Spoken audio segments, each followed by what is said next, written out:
I remember at 5 months, 5 months was really difficult for me because I felt like 5 months is almost 6 months, and 6 months is half a year. Like, you start playing these games with yourself, and like, if I'm almost at half a year, then a year is going to go by before I know it. And it has, and it is. And it's hard to accept that. It's really hard to accept that I've been living a life for almost a year without him.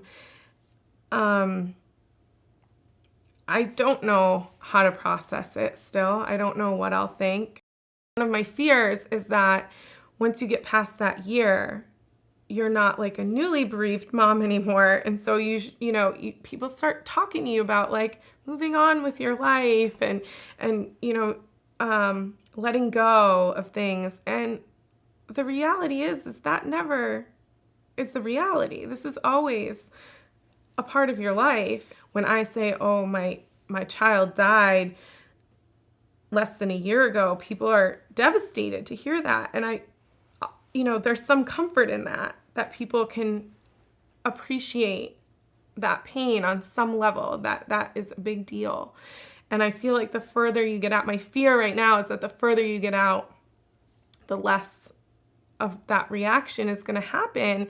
And I don't feel like I'm going to feel less of that reaction. And so I do somewhat fear having Kai's life not be so impactful as it is right now. And